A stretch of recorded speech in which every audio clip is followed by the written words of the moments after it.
दूर किसी जंगल एक पेड़ पर चिड़ियाओं का एक जोड़ा रहता था। मम्मा चिड़िया, पापा चिड़िया और उनका एक छोटा सा अंडा। वो अपने अंडे से बहुत प्यार करते थे क्योंकि अब उनके अंडे से बच्चा निकलने ही वाला था। पापा चिड़िया रोज मुंह अंधेरे भोजन की खोज में निकल जाता और मम्मा चिड़िया सारा दिन बैठी अपने अंडे की रक्षा करती और अपने अंडे से बातें करती रहती थी। अगर मेरे इस अंडे से बेटा निकला तो मैं उसका नाम कुकू रखूंगी और अगर बेटी निकली तो मैं गुड़िया कहकर पुकारूंगी अपनी बेटी को। मैं अपने बच्चे की हर खुशी पूरी करूंगी, अच्छे से अच्छा भोजन ला कर दूंगी अपने बच्चे को। चिड़िया बैठी ऐसे बातें कर रही थी कि उसे किसी के कदमों की आहट सुनाई देती है। चिड़िया अपना सांस बंद करके चुप करके बैठ जाती है। मिल जाओ, कोई तो शिकार मिल जाओ। सुबह से ऐसे ही फिर रहा हूँ। अपने घोंसले के पास शिकारी को देखकर चिड़िया बहुत डर जाती है। वो घोंसले में छुपकर बैठ जाती है और अपनी नजर शिकारी पर रखती है। नहीं, यहाँ तो कोई शिकार नहीं है, ना ही कोई चिड़िया है और ना कोई मैना। मुझे कहीं और जाना होगा। मैं कल फिर इस दिशा में आऊँगा। ये कहते हुए शिकारी वहाँ से चला जाता है। शिकारी को जाता हुआ देखकर चिड़िया सुख का सांस लेती है। अब शिकारी ने ये रास्ता देख लिया है, हमें यहाँ से कहीं और जाना होगा, किसी दूसरी सुरक्षित जगह पर। पापा चिड़िया ने भी भोजन ढूंढ लिया था। पापा चिड़िया भोजन लेकर अपने घोंसले को वापस उड़ता है। मम्मा चिड़िया बहुत बेचैनी से पापा चिड़िया का इंतजार कर रही थी। जैसे ही पापा चिड़िया घोंसले में आता है तो मम्मा चिड़िया अपने पति को सारी बात बताती है। वो शिकारी यहाँ तक पहुँच गया था, वो तो मैंने देख लिया और मैं छुप कर बैठ गई, वरना आज न जाने क्या हो जाता। वो फिर से लौट कर आएगा। इससे पहले वो शिकारी लौट कर आए, हमें अपने लिए कहीं और घोंसला बनाना होगा। क्यों ना हम नदी के पास अपना घोंसला बना लें। हाँ, वहाँ हमें पानी भी आसानी से मिल जाएगा और वो जगह भी सुरक्षित है। मैं आज ही वहाँ जाकर घोंसला बनाने का काम शुरू करता हूँ। मैं भी आपके साथ जाती हूँ, हम दोनों मिलकर जल्द घोंसला बना लेंगे। मगर हमारा अंडा भी तो है, इसे कहाँ रखेंगे? हम अपना अंडा इसी घोंसले में छोड़ जाते हैं और नया घोंसला बनाकर हम वापस आकर अपना अंडा उठाकर ले जाएंगे।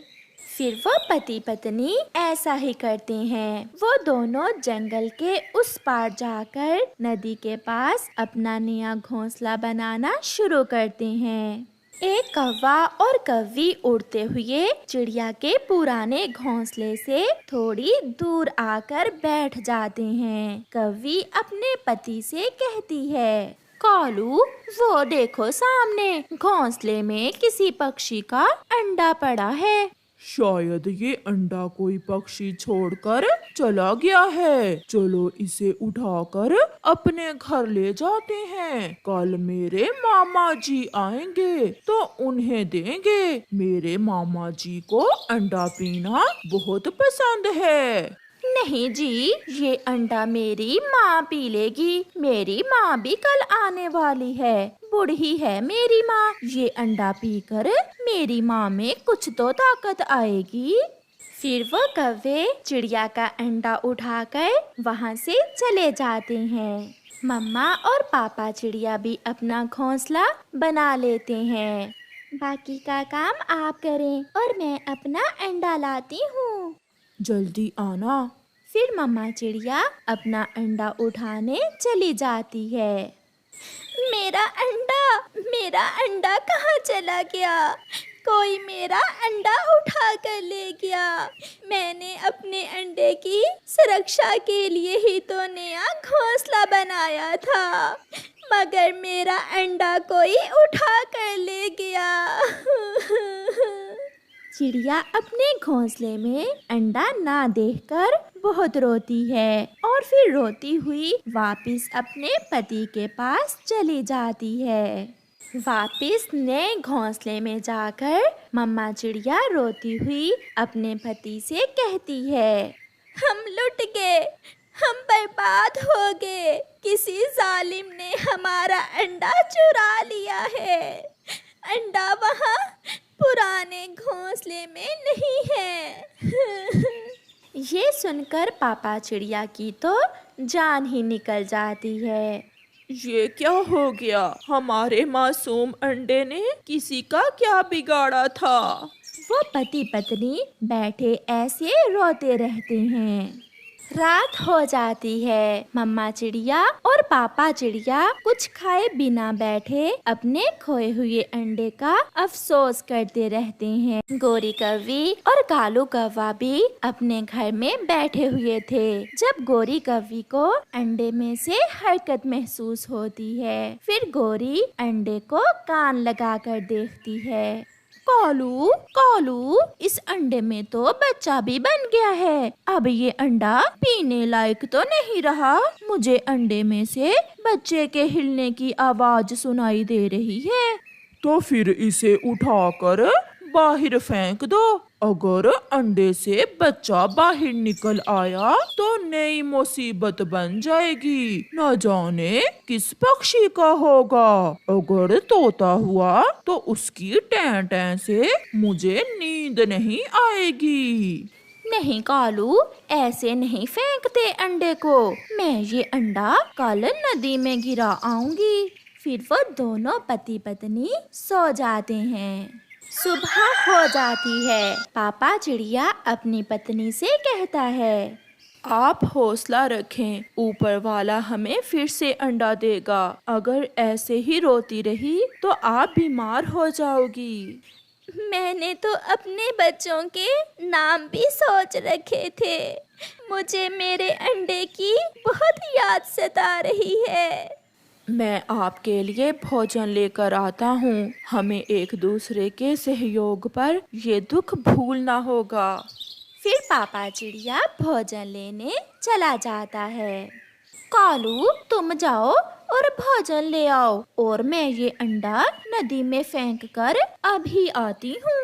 फिर गोरी कौवी वो अंडा उठाकर नदी में फेंकने चली जाती है। पापा चिड़िया मीठे फल लेकर आ रहा था जब रास्ते में उसे एक कौवी दिखाई देती है जिसके पास एक अंडा था। पापा चिड़िया उस कौवी को रोक लेता है। वो एक पेड़ पर बैठ जाते हैं। कौवी, कल हमारा अंडा किसी पक्षी ने उठा लिया है। क्या ये अंडा आपका है?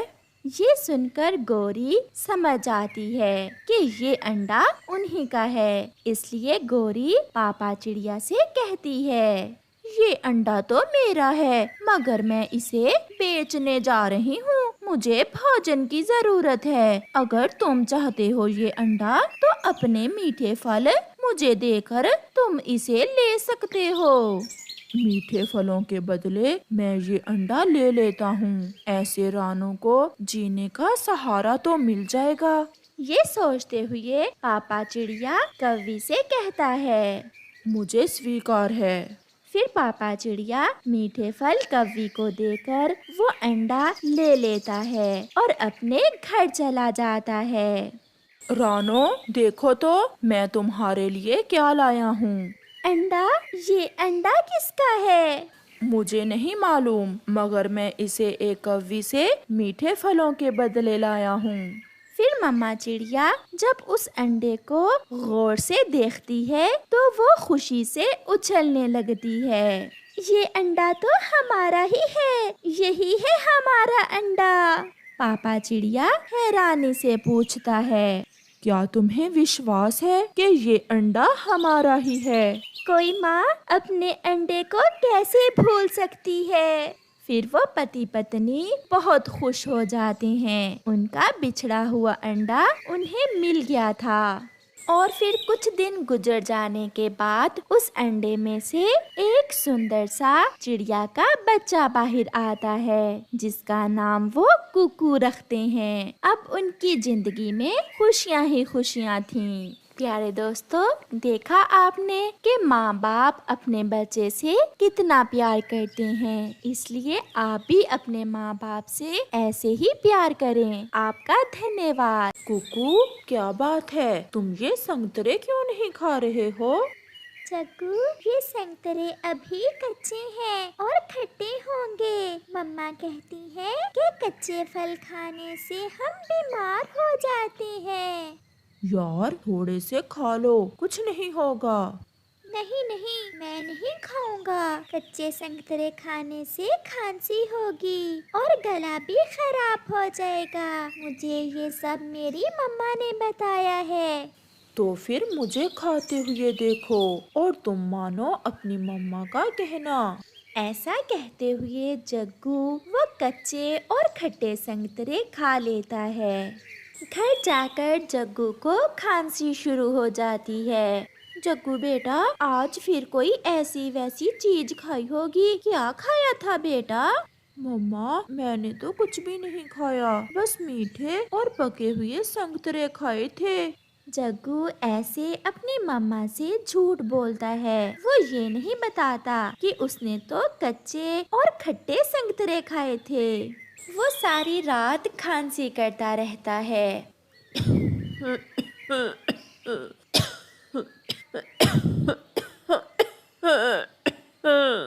और फिर कहीं सुबह जाकर उसे नींद आती है। कुकू बेटा, हर चीज, हर फल मौसम के हिसाब से होता है। कोई भी कच्चा फल ना खाना। और कुछ चीजें ऐसी हैं जिन्हें खाकर बाद में पानी नहीं पीना। सब पता है ना मेरे बेटे को? हाँ मम्मा, मुझे सब पता है। जैसे कल जग्गू ने कच्चे संतरे खा लिए और मैंने नहीं खाए। कच्चे संतरे खाते ही उसे खांसी शुरू हो गई थी मम्मा। जाओ बेटा, घूमो फिरो और मौज मस्ती करो, परंतु अपनी मम्मा की बातों को कभी मत भुलाना। फिर कुकू अपने घर से निकलता है। नदी पर उसका दोस्त जग्गू भी उसका इंतजार कर रहा था। यार कुकू, मैं तो सारी रात सो ही नहीं सका। तो जग्गू, क्या हुआ था? यार, वो कच्चे संतरे खाकर मेरा तो गला ही खराब हो गया था और खांसी भी आती रही मुझे सारी रात। इसीलिए तो मैंने वो कच्चे संतरे नहीं खाए थे। चलो अब मैदान में जाते हैं। सुना है वहाँ अमरूदों के बाग हैं। मीठे मीठे अमरूद, चलो जल्दी चलो। फिर वो दोनों दोस्त हर रोज की तरह अपना भोजन ढूंढने निकल जाते हैं। वहाँ तो ढेर सारे अमरूद थे और वो भी पके हुए। कुकू भी अमरूद खाता है और जग्गू भी पेट भरकर अमरूद खाता है। जग्गू, अब बस कर जाओ। कोई भी चीज जरूरत से ज्यादा खा लेने से पेट में दर्द शुरू हो जाता है। ये तुम्हें तुम्हारी मम्मा ने बताया होगा। हाँ सच, मगर तुम्हें कैसे पता चला? हर बात तुम्हें तुम्हारी मम्मा ही तो बताती है। ऐसा कहते हुए जग्गू फिर से अमरूद खाने शुरू कर देता है। कुकू पास में फूलों पर बैठी तितलियों से खेलता रहता है। कुकू, तुम्हारे दोस्त का पेट है या कुआं? कब से अमरूद खाए जा रहा है? इसका पेट भरा नहीं अभी तक। दोस्त, ये मेरा दोस्त बहुत लालची है और ये अपने मम्मा पापा का कहना भी नहीं मानता। हर काम में लालच करता है। जैसे ज्यादा खा लेता, चीजों को छुपा लेता। ये तो हर काम ही बुरा करता है। अब मैं जाता हूँ, शाम होने वाली है। बाय मेरे दोस्त, फिर मिलेंगे। बाय। कुकू जग्गू के पास जाता है। जग्गू, अब बस कर जाओ, तुम्हारा पेट फट जाएगा। हम कल फिर आएंगे और फिर से अमरूद खा लेंगे। यार कुकू, मुझे तो नदी पर जाना है, मुझे बहुत प्यास लगी हुई है। नाना जग्गू, ऐसा न करना। मम्मा कहती है कि अमरूद खाकर 1 घंटे तक पानी नहीं पीते। तो क्या प्यास से मर जाऊं मैं तुम्हारी मम्मा के कहने पर? मैं तो गया नदी पर और तुम जाओ वापिस। फिर कुक्कू घर वापस चला जाता है और जग्गू नदी पर जाकर झीप भर कर पानी पीता है और अपने घर चला जाता है। घर जाकर उसके पेट में दर्द शुरू हो जाता है और उसका जी मतलाने लगता है। मम्मा, पेट में बहुत दर्द है मम्मा। हाय, मैं मर गया, मैं गया। बेटा, क्या खाया था? मम्मा, मैंने और कुकू ने पके हुए अमरूद खाए थे। तो क्या अमरूद खाकर बाद में पानी तो नहीं पिया बेटा? जग्गू फिर से अपनी मम्मा से झूठ बोलता है। नहीं मम्मा, नहीं, मैंने पानी तो नहीं पिया था। अब ऐसी रात में कहाँ जाऊँ? चलो मैं तुम्हें बुलबुल दी के पास लेकर जाती हूँ। फिर गोरी जग्गू को साथ लेकर बुलबुल के पास जाती है। रात का समय था। वो अभी रास्ते में ही थे कि तेज हवा के साथ बारिश शुरू हो जाती है। जग्गू बेटा, अब दर्द कैसा है? मम्मा, मैं तो दर्द से मर रहा हूँ। बेटा, ऐसे मौसम में मैं तुम्हें साथ कैसे लेकर उड़ सकती हूँ? चलो हम चिड़िया के घर जाते हैं, हो सकता है हमें वहाँ से पेट दर्द की दवा मिल जाए। फिर गोरी जग्गू को साथ लेकर चिड़िया के घर चली जाती है। वो दरवाजे पर दस्तक देती है। कुकू बेटा, ऐसी बारिश में कौन आया होगा हमारे घर? मैं गोरी हूँ चिड़िया बहन, जल्दी दरवाजा खोलें। चिड़िया गोरी को अपने घर में ले आती है। हाय हाय मम्मा, मैं मर गया, मेरे पेट में बहुत दर्द है। चिड़िया, जग्गू के पेट में बहुत दर्द हो रहा है। गोरी बहन, जग्गू ने क्या खाया था? मम्मा, मैं बताता हूँ। मम्मा, हम दोनों अमरूदों के बाग में गए थे। हमने वहाँ से अमरूद खाए थे। जग्गू ने बहुत ज्यादा अमरूद खा लिए थे और फिर बाद में नदी से पानी पी लिया था, इसलिए जग्गू के पेट में दर्द हो रहा है। ये सुनकर जग्गू अपनी मम्मा से डर जाता है। जग्गू बेटा, आपने मुझसे झूठ क्यों बोला? आपने तो कहा था कि मैंने अमरूद खाकर पानी नहीं पिया था। आंटी गोरी, मैंने जग्गू को मना किया तो जग्गू हंसने लग गया और मेरा मजाक उड़ाने लगा। मैं फिर कभी ऐसा नहीं करूँगा। मम्मा, मैं आपका सब कहना मानूंगा। प्लीज मुझे पेट दर्द की दवा दे दें। चिड़िया बहन, आपके घर में कोई दवा है पेट दर्द की? नहीं गोरी बहन, मेरा बेटा तो मेरा हर कहना मानता है। ये कोई भी ऐसी वैसी चीज नहीं खाता जिससे मैंने इसे मना किया हो। चलो अब हम बुलबुल के पास जाते हैं। जग्गू को कुकू के पास ही छोड़ जाते हैं। हाँ चिड़िया, ऐसी बारिश में जग्गू उड़ नहीं सकेगा। फिर चिड़िया और गोरी कौवी तेज बारिश में बुलबुल की तरफ जाती हैं। जग्गू मेरे दोस्त, देखो ऐसी बारिश में कैसे आपकी मम्मा आपको लेकर परेशान है। अगर आपने मेरा कहना माना होता तो इस समय आप भी अपने घर में बैठे आराम से बारिश की आवाज सुन रहे होते। कुकू, आप सच ही कहते हो। जिस काम से हमें बड़े रोके, हमें उस काम से मना हो जाना चाहिए। आज मेरी मम्मा मेरी वजह से कितनी परेशान है। तेज हवा और बारिश में गोरी और चिड़िया बुलबुल के घर जाती हैं और बुलबुल से पेट दर्द की दवा लेकर वापस होती हैं। जग्गू तो रोए ही जा रहा था। फिर जब उसकी मम्मा उसके मुंह में 2 कतरे दवा के डालती है तो जग्गू का पेट दर्द थोड़ा कम होता है। मम्मा, अब मेरा दर्द कम हो गया है। मम्मा, मुझे माफ कर दें, मैं फिर कभी ऐसा नहीं करूँगा। अगर अपने दोस्त कुकू की तरह अपनी मम्मा का कहना मानोगे तो आपके पेट में फिर कभी दर्द नहीं होगा। मुझे चिड़िया बहन ने सब बताया है कि उस दिन आपके गले में क्यों दर्द था, क्योंकि आपने खट्टे संतरे खाए थे। फिर जग्गू अपनी मम्मा से वादा करता है कि वो हमेशा अपनी मम्मा का कहना मानेगा और उस रात गोरी और जग्गू चिड़िया के घर में ही सो जाते हैं। बारिश की तेज आवाज उन्हें लोरी सुना रही थी। प्यारे दोस्तों, इस कहानी से हमें सीख मिलती है कि हमें हमेशा अपने मम्मा पापा का कहना मानना चाहिए।